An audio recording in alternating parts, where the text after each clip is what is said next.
नमस्कार और स्वागत है आपका रफ्तार रिबूटेड पर। मैं हूं सिद्धार्थ विनायक पाटनकर। आज प्रोग्राम की शुरुआत करते हैं कुछ ऐसी कार्स और बाइक्स के साथ जो कि पर्यावरण के लिए बहुत अच्छी हैं।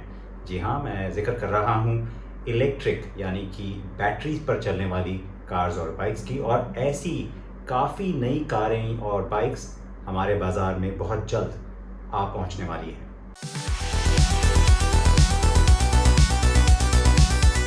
वाहनों का भविष्य इलेक्ट्रिक है, इसमें कोई शक नहीं। और 2021 में देश में कई नए इलेक्ट्रिक वाहन देखने को मिलेंगे। हम कारों और दोपहिया वाहन दोनों के बारे में बात कर रहे हैं। भारत में पहले से ही Tata Nexon, MG ZS EV, Hyundai Kona और Mercedes EQC जैसी इलेक्ट्रिक कारें मौजूद हैं। इन सभी ने बाजार में अच्छा प्रदर्शन किया है, लेकिन अभी भी काफ़ी कुछ होना बाकी है। तो चलिए देखते हैं 2021 में क्या नया आने वाला है। पहले बात करते हैं उन इलेक्ट्रिक कारों की जिनकी इस साल भारत में बिक्री पर जाने की उम्मीद है। Volvo XC40 रिचार्ज भारत में कंपनी की पहली इलेक्ट्रिक कार होगी। इसको साल के अंत तक लॉन्च किया जाएगा और पूरी तरह से कार आयात की जाएगी। इसमें हर एक्सल पर 150 किलोवाट इलेक्ट्रिक मोटर्स के साथ एक डुअल मोटर पावर ट्रेन दी गई है जो 402 bhp और 660 Nm पीक टॉर्क बनाती है। Electric Motors 78 kilowatt hour battery pack पर चलती हैं तो 418 किलोमीटर तक की रेंज का वादा करती है। कार 4.9 सेकंड में 0 से 100 किलोमीटर प्रति घंटे की रफ्तार पकड़ सकती है।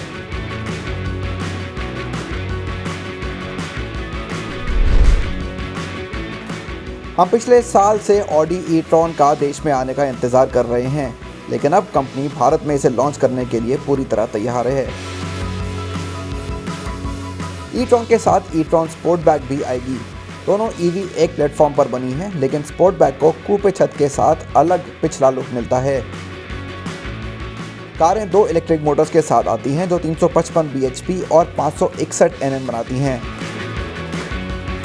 दोनों ही 95 किलोवाट आवर बैटरी पैक का उपयोग करती हैं और एक बार चार्ज करने पर इनको 452 किलोमीटर तक चलाया जा सकता है। एक नियमित चार्जर का उपयोग करके कारों को 8.5 घंटे में पूरी तरह से चार्ज कर सकते हैं।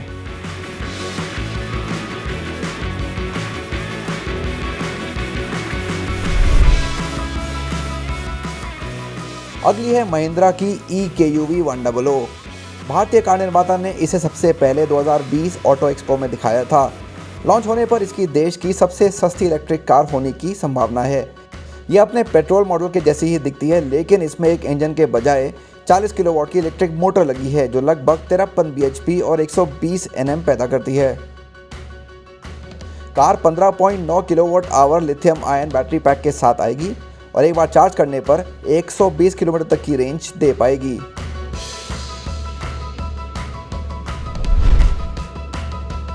पोर्शे इंडिया ने वादा किया है कि इस साल देश में टाइकान की बिक्री शुरू हो जाएगी। 4 दरवाज़ों वाली इलेक्ट्रिक कार में 2 इलेक्ट्रिक मोटर लगी होंगी जो मिलाकर 600 bhp ताकत दे सकती हैं। हमने पहले ही इसकी तेज़ गति का अनुभव किया था जब 2020 में इसका रिव्यू किया था। टाइकान अपनी high voltage lithium ion battery की बदौलत 500 किलोमीटर से अधिक की रेंज पेश करेगी। ईवी में 800 वोल्ट के फास्ट चार्जर मिलेंगे जो 15 मिनट में 400 किलोमीटर की रेंज दे पाएंगे। कंपनी का दावा है कि टाइकान 3.5 सेकंड के अंदर 0 से 100 किलोमीटर प्रति घंटे की रफ्तार से दौड़ सकती है।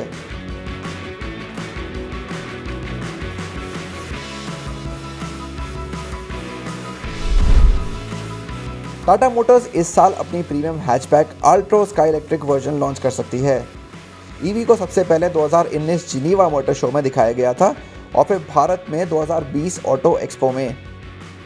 टाटा मोटर्स ने पहले ही पुष्टि कर दिया कि उसके सभी नए इलेक्ट्रिक वाहन जिप्ट्रॉन पावर ट्रेन तकनीक का इस्तेमाल करेंगे, इसलिए ऑल्ट्रोज ईवी को IP67 प्रमाणन वाली लिथियम आयन बैटरी मिलेगी। कार के आंकड़े जानने के बारे में हम अभी भी इंतज़ार कर रहे हैं।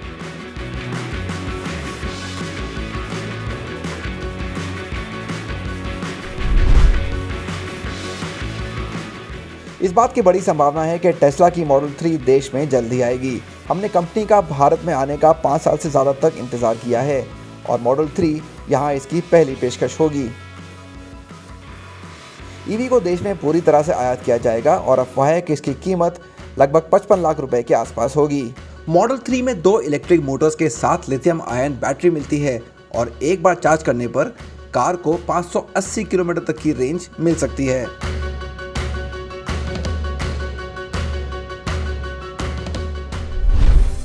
अब बात करते हैं ऐसे 2 व्हीलर्स की जिन्हें जल्द ही बाजार में लॉन्च किया जाएगा। महामारी के कारण इनमें से कुछ के लॉन्च में देरी हुई है, लेकिन हम उम्मीद कर सकते हैं कि ये सभी इसी साल लॉन्च हो जाएंगे।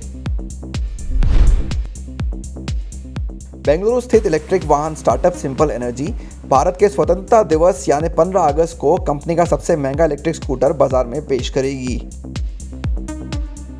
मार्क 2 कोडने वाले इस लंबी दूरी के स्कूटर की टॉप स्पीड 100 किलोमीटर प्रति घंटे होने की उम्मीद है। साथ ही इस पर 240 किलोमीटर की रेंज का दावा किया गया है।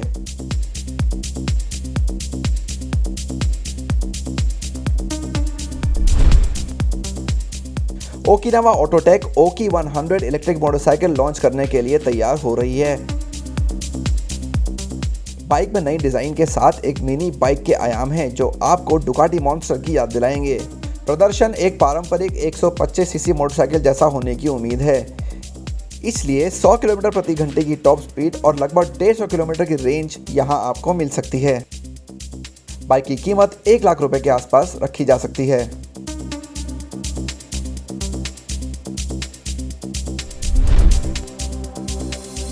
सुजुकी मोटरसाइकिल इंडिया भी अगले कुछ महीनों में एक नया इलेक्ट्रिक स्कूटर लॉन्च करने की तैयारी कर रही है। सुजुकी बर्गमैन इलेक्ट्रिक दिखने में लगभग पेट्रोल इंजन वाले बर्गमैन स्ट्रीट जैसी है। इसे हाल के समय में कई बार टेस्टिंग करते देखा गया है और इन तस्वीरों को देखकर लगता है कि स्कूटर लगभग प्रोडक्शन के लिए तैयार है।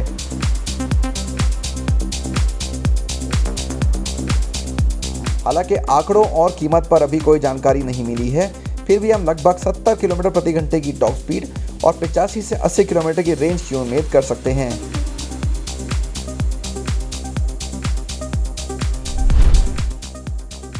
ओला इलेक्ट्रिक भी अपने पहले स्कूटर बनाने पर काम कर रही है, जिसके इस साल के अंत तक लॉन्च होने की उम्मीद है।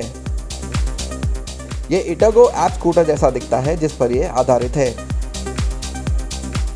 ओला ने पिछले साल एम्स्टर्डम स्थित इटागो को खरीदा था और कंपनी तमिलनाडु में दुनिया की सबसे बड़ी दोपहिया फैक्ट्री का निर्माण कर रही है। स्कूटर को भारत से अन्य देशों में निर्यात भी किया जाएगा। अभी तक इसके आंकड़ों और कीमतों के बारे में कोई जानकारी नहीं मिली है।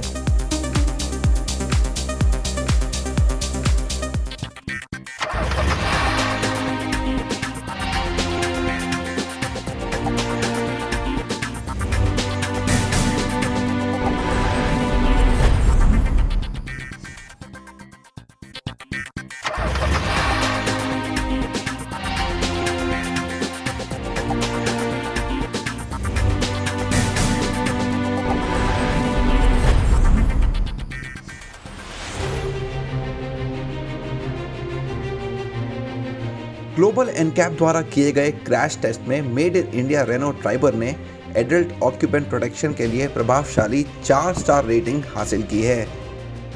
ट्राइबर 2021 में परीक्षण की गई पहली कार है। पिछली सीट पर बच्चों की सुरक्षा के लिए ट्राइबर को 3 स्टार मिले हैं। सब कॉम्पैक्ट एमपीवी की एक किफायती सेगमेंट में मौजूदगी को देखते हुए ये काफी महत्वपूर्ण है। रेनो इंडिया के लिए भी एक बड़ा कदम है क्योंकि क्विड, डस्टर और लॉजी पर हुए पिछले परीक्षणों में खराब परिणाम देखे गए थे। टेस्ट नियमों के हिसाब से 64 किलोमीटर प्रति घंटे की गति पर ड्राइवर सामने और साइड से दुर्घटनाग्रस्त हुई।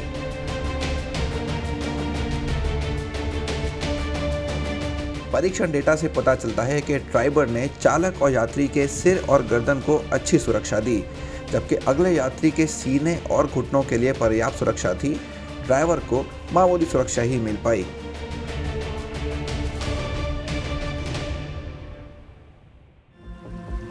हालांकि ड्राइवर के बॉडी शेल को अस्थिर रेटिंग मिली है क्योंकि ये आगे के भार को झेलने में सक्षम नहीं था। कार के फुटवेल क्षेत्र को स्थिर रहने का दर्जा दिया गया, एक ऐसा क्षेत्र जिसमें कई भारत में बनी कारों ने हाल के दुर्घटना परीक्षणों में संघर्ष किया है। ड्राइवर ने बच्चों की सुरक्षा के लिए अच्छी 3 स्टार रेटिंग हासिल की है। ग्लोबल एनकैप परीक्षण हमेशा कार की पिछली सीटों पर यात्रियों को मिलने वाली सुरक्षा की जांच भी करती है। यही कारण है कि कार निर्माता द्वारा बताई गई चाइल्ड सीटों का उपयोग करके ही परीक्षण किए जाते हैं। बच्चों की सुरक्षा रेटिंग और ड्राइवर की पिछली सीट की सुरक्षा बेहतर हो सकती थी अगर कार में आइसोफिक्स चाइल्ड सीट एंकर और दूसरी रो में बीच के यात्री के लिए 3 पॉइंट सीट बेल्ट स्टैंडर्ड तौर पे दी गई होती।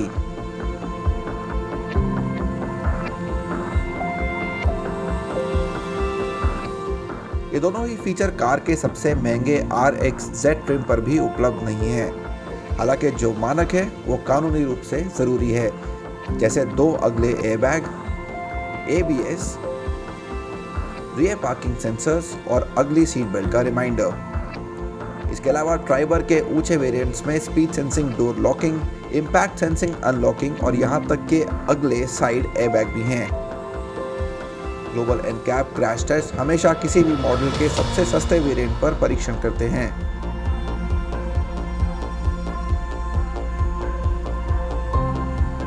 Driver Renault Nissan Mitsubishi alliance के CMF-A प्लस प्लेटफॉर्म का इस्तेमाल करती है। ये रेनो क्विड के प्लेटफॉर्म का एक बदला हुआ रूप है जिसे मजबूत किया गया है। CMF-A प्लस पर हाल ही में लॉन्च हुई रेनो काइगर और Nissan Magnite sub compact SUV भी बनी हैं। प्लेटफॉर्म, पार्ट्स और ड्राइव ट्रेन में समानताओं को देखते हुए हम आशा करते हैं कि उन दोनों कारों की सुरक्षा रेटिंग भी अच्छी होगी। फिलहाल हम केवल अनुमान लगा सकते हैं जब तक कि वे भी इसी तरह के टेस्ट से नहीं गुजरती, लेकिन ड्राइवर के परिणाम भारत में इस गठबंधन के भविष्य के लिए एक अच्छी खबर है।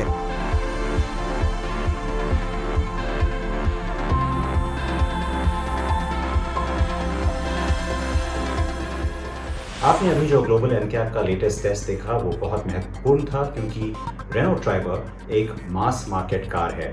तो काफ़ी खुशखबरी मिली हमें कि इसको 4 सितारा रेटिंग प्राप्त हुई है।